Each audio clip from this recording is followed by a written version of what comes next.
Judicial dream YouTube channel पर आप सभी का स्वागत है। हमारी हिंदू लॉ लीगल सीरीज में आज हम एक बहुत ही कह सकते हैं मुश्किल और संवेदनशील सवाल को समझने की कोशिश करेंगे। कानून की दुनिया में कुछ सवाल ना बेहद पेचीदा होते हैं और ऐसा ही एक सवाल है, अगर माता पिता की शादी ही कानून की नज़र में गलत हो तो उनके बच्चे का क्या कसूर। आज हम हिंदू मैरिज एक्ट 1955 के सेक्शन 16 के सफर को समझेंगे। कैसे कानून ने एक बच्चे की मासूमियत और एक सदियों पुराने पारिवारिक ढांचे के बीच एक नाजुक रास्ता निकाला है। ये टॉपिक लॉ स्टूडेंट्स और जुडिशरी एग्जामिनेशन की तैयारी करने वाले कैंडिडेट्स के लिए बेहद ज़रूरी है, क्योंकि ये सिर्फ कानून नहीं बल्कि समाज और इंसानियत से जुड़ा है। बिल्कुल। और ये एक ऐसा विषय है जहां कानून की जो सख्त लकीरें हैं उन्हें इंसानियत के नज़रिए से देखना ही पड़ता है। परंपरागत हिंदू कानून अगर हम देखें तो इस मामले में बहुत कठोर था। अगर शादी वैध नहीं तो शादी से पैदा हुए बच्चे को भी अवैध या इल्लेजिटिमेट माना जाता था। और इसका मतलब सिर्फ कानूनी अधिकारों का हनन नहीं था, बल्कि उसे समाज से भी एक तरह से बाहर कर दिया जाता था। उसे नाजायज जैसे शब्दों से ताउम्र जूझना पड़ता था। और ये अपने आप में एक बहुत बड़ा अन्याय है। एक बच्चे का इसमें क्या दोष हो सकता है कि उसके माता पिता का विवाह किन परिस्थितियों में हुआ? वो तो दुनिया में बस आया है। तो इस अन्याय को दूर करने के लिए हमारे कानून ने क्या किया? इसी अन्याय को खत्म करने के लिए 1955 के हिंदू मैरिज एक्ट में सेक्शन 16 को शामिल किया गया। और ये एक, आप कह सकते हैं, क्रांतिकारी कदम था। इसे एक ह्यूमैनिटेरियन प्रोविजन, एक मानवीय प्रावधान के तौर पर देखा जाता है। इसका मूल सिद्धांत बहुत सरल और शक्तिशाली है। बच्चों को उन परिस्थितियों के लिए सजा नहीं दी जानी चाहिए जिन पर उनका कोई नियंत्रण है ही नहीं। माता पिता के विवाह का कानूनी दर्जा जो भी हो, बच्चे की गरिमा और उसके अधिकारों की रक्षा होनी चाहिए। ये सुनने में बहुत अच्छा लगता है। तो सेक्शन 16 काम कैसे करता है? मतलब ये किन तरह के विवाहों से पैदा हुए बच्चों को सुरक्षा देता है? देखिए, ये मुख्य रूप से दो तरह के विवाहों को कवर करता है। पहला है वॉइड मैरिजेस, यानी शून्य विवाह। ये कानून के सेक्शन 11 में बताए गए हैं। ये ऐसी शादियां हैं जो शुरुआत से ही, फ्रॉम द वेरी बिगिनिंग, कानून की नज़र में कोई अस्तित्व नहीं रखती। अच्छा। जैसे अगर कोई व्यक्ति पहली पत्नी के होते हुए दूसरी शादी कर ले, बिगेमी, या फिर प्रतिबंधित रिश्तों में, सपेंड संबंधों में शादी कर ले। सेक्शन 16(1) कहता है कि ऐसी शून्य शादी से पैदा हुआ बच्चा भी लेजिटिमेट, यानी वैध माना जाएगा। ओके, तो जो शादी टेक्निकली कभी हुई ही नहीं, कानून उसके बच्चे को पूरी तरह वैध मान रहा है। अब दूसरा प्रकार कौन सा है? दूसरा है वॉइडेबल मैरिजेस, यानी शून्य करणीय विवाह, जो सेक्शन 12 के तहत आते हैं। अब ये शादियां थोड़ी अलग हैं। ये तब तक पूरी तरह वैध मानी जाती हैं जब तक कि अदालत की एक डिक्री ऑफ नलिटी से उन्हें रद्द न कर दिया जाए। अच्छा। उदाहरण के लिए, मान लीजिए शादी में सहमति धोखाधड़ी से ली गई हो या इम्पोटेंसी का मामला हो, तो सेक्शन 16(2) कहता है कि ऐसी शादी को रद्द किए जाने के फैसले से पहले अगर कोई बच्चा पैदा हुआ है तो वो भी पूरी तरह लेजिटिमेट माना जाएगा।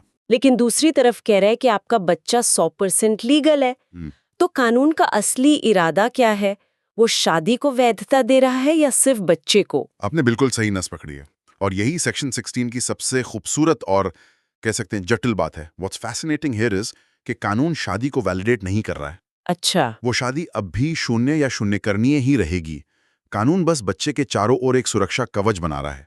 वो कह रहे हैं कि हम माता पिता के रिश्ते को कानूनी मान्यता नहीं दे सकते, लेकिन हम उस रिश्ते से पैदा हुए निर्दोष बच्चे को समाज में एक सम्मानजनक दर्जा और कानूनी पहचान वो जरूर देंगे। ये बच्चे की लेजिटिमेसी को उसके माता पिता की शादी की लेजिटिमेसी से अलग करता है। मैं समझ रही हूँ।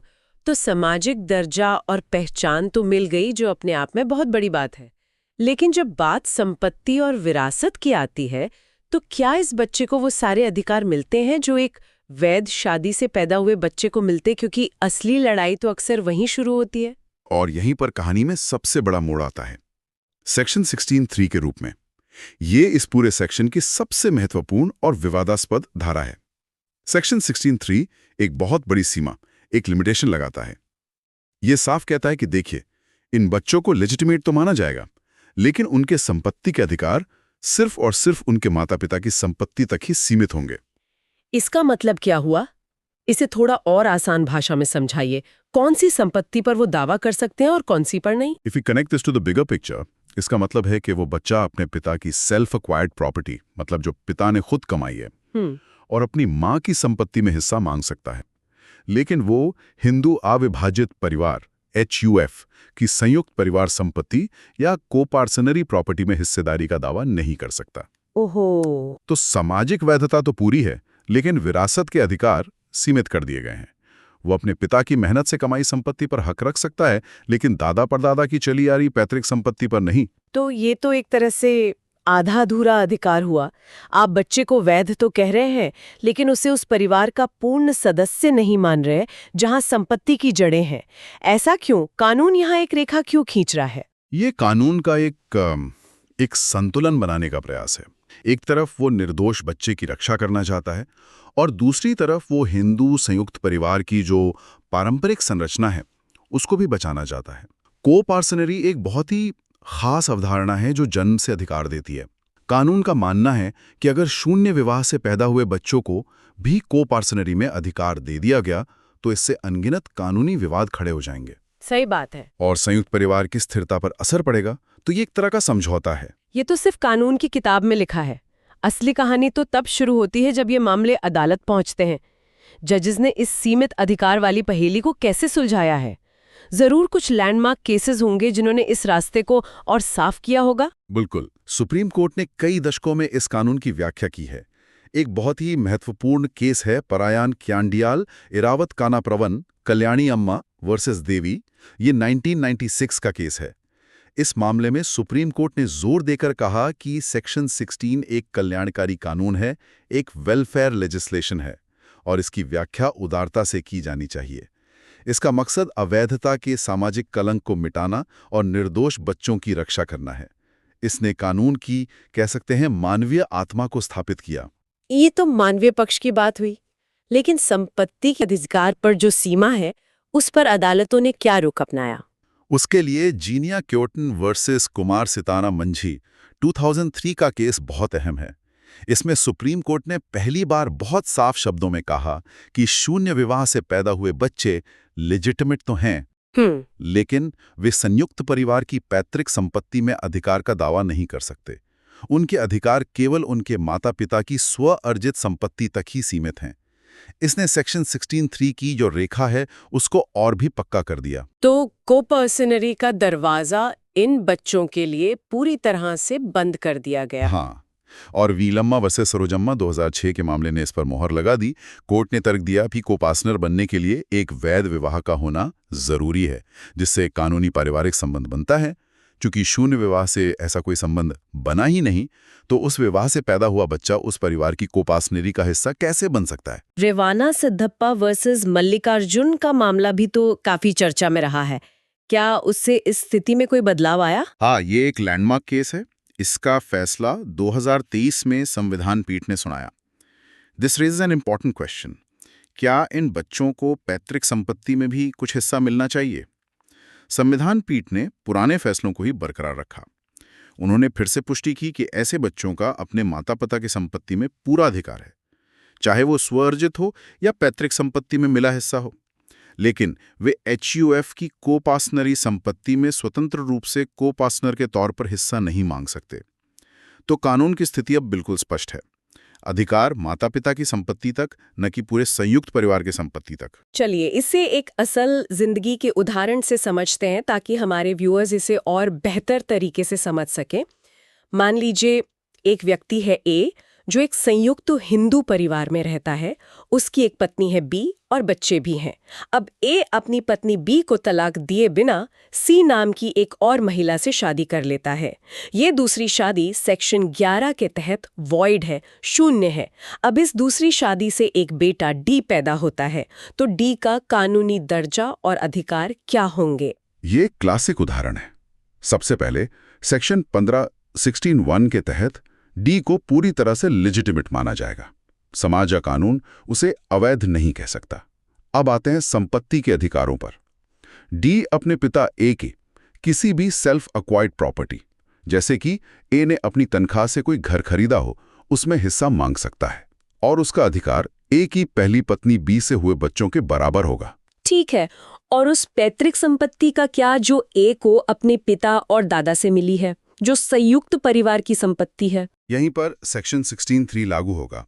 डी उस संयुक्त परिवार की संपत्ति में सीधे तौर पर बंटवारे की मांग नहीं कर सकता। अच्छा। क्योंकि वो जन्म से को-पार्टनर नहीं है। हाँ। एक बात है, अगर ए की मृत्यु हो जाती है तो ए का जो हिस्सा उस संयुक्त परिवार की संपत्ति में बनता, उस हिस्से में डी अपने पिता के अन्य बच्चों के साथ विरासत का दावा कर सकता है, लेकिन वो खुद जाकर परिवार के बंटवारे की मांग नहीं कर सकता। अच्छा, तो वो अपने पिता के हिस्से से विरासत पा सकता है, लेकिन खुद एक अधिकार के रूप में बंटवारे की पहल नहीं कर सकता। ये बहुत ही सूक्ष्म अंतर है। तो चलिए अब सब कुछ एक साथ समेटते हैं। इन बच्चों को आखिर कौन-कौन से अधिकार मिलते हैं और कौन से नहीं? ठीक है, अधिकारों का एक सारांश बनाते हैं। पहला और सबसे बड़ा अधिकार है वैधता का दर्जा, स्टेटस ऑफ लेजिटिमेसी। उन्हें समाज में सम्मानजनक पहचान मिलती है। दूसरा, माता-पिता की संपत्ति में विरासत का अधिकार। वे अपने पिता की स्व अर्जित संपत्ति और मां की संपत्ति में एक वैध बच्चे की तरह ही हकदार हैं। और तीसरा, भरण पोषण का अधिकार, राइट टू मेंटेनेंस। वैधता का दर्जा मिलने के कारण वे हिंदू एडॉप्शंस एंड मेंटेनेंस एक्ट के सेक्शन 20 और सीआरपीसी के सेक्शन 125 के तहत अपने माता-पिता से भरण पोषण का दावा कर सकते हैं। और वो अधिकार कौन सा है जो उन्हें नहीं मिलता, जो सबसे बड़ी सीमा है? वो है एचयूएफ को-पार्सनरी संपत्ति में कोई अधिकार नहीं। नो राइट इन एचयूएफ को-पार्सनरी प्रॉपर्टी। वे जन्म से को-पार्सनर्स नहीं बनते, पैतृक संपत्ति के बंटवारे की मांग नहीं कर सकते और सर्वाइवरशिप के अधिकार का दावा भी नहीं कर सकते। ये वो कह सकते हैं किला है जिसे कानून ने सुरक्षित रखा है। जब हम इन अधिकारों और सीमाओं को देखते हैं तो क्या ये संविधान की कसौटी पर खरा उतरता है? क्या ये समानता के अधिकार का उल्लंघन नहीं है? सुप्रीम कोर्ट ने इस पर भी विचार किया है। कोर्ट का मानना है कि सेक्शन 16 खुद संविधान के आर्टिकल 14 और 15 की भावना को दर्शाता है। अच्छा। जो समानता और भेदभाव के निषेध की बात करते हैं। ये बच्चों को उनके जन्म की परिस्थितियों के आधार पर होने वाले भेदभाव से बचाता है। और जो संपत्ति पर सीमा लगाई गई है, उसे कोर्ट ने एक उचित वर्गीकरण, एक रीजनेबल क्लासिफिकेशन माना है, जिसका उद्देश्य हिंदू संयुक्त परिवार की स्थिरता को बनाए रखना है। तो कोर्ट की नजर में ये कानून संवैधानिक रूप से पूरी तरह वैध है। तो जब हम पूरी तस्वीर देखते हैं तो सेक्शन 16 सिर्फ एक कानूनी धारा नहीं है, ये समाज, परिवार और एक व्यक्ति के अधिकारों के बीच संतुलन बनाने की एक बहुत ही जटिल और दिलचस्प कोशिश है। बिल्कुल। निष्कर्ष यही है कि सेक्शन 16 एक बहुत ही समझदारी से लिखा गया कानून है। ये बच्चों को सामाजिक सम्मान की ढाल तो देता है, लेकिन संपत्ति की दुनिया में यह हिंदू संयुक्त परिवार के किले की दीवारों को इंटैक्ट रखता है। It grants dignity but carefully limits disruption. ये कानून की करुणा और परंपरा के बीच का एक मध्य मार्ग है। और समय के साथ अदालती व्याख्याओं ने इसे और भी स्पष्ट कर दिया है, जहां आज बच्चे की वैधता को विवाह की वैधता के परिणाम के रूप में नहीं, बल्कि बच्चे के एक स्वतंत्र अधिकार के रूप में देखा जाता है। आज की इस गहरी चर्चा के बाद मैं हमारे सभी व्यूअर्स के लिए एक सवाल छोड़ना चाहती हूँ, जो मेंस परीक्षा के नजरिए से बहुत महत्वपूर्ण है। सवाल है, discuss the concept of legitimacy under Section 16 of the Hindu Marriage Act 1955. Explain the rights of children born from void and voidable marriages with the help of statutory provisions and case laws. सोचिए, आज की चर्चा के आधार पर आप इसका उत्तर कैसे लिखेंगे? उम्मीद है कि आपको आज की ये चर्चा उपयोगी लगी होगी। अगर आपको ये वीडियो पसंद आया तो कृपया इसे लाइक करें और जुडिशियल ड्रीम चैनल को सब्सक्राइब करना ना भूलें। मॉडल उत्तर और अन्य स्टडी मटेरियल के लिए हमारे टेलीग्राम चैनल से जुड़ें। लिंक डिस्क्रिप्शन में दिया गया है। धन्यवाद।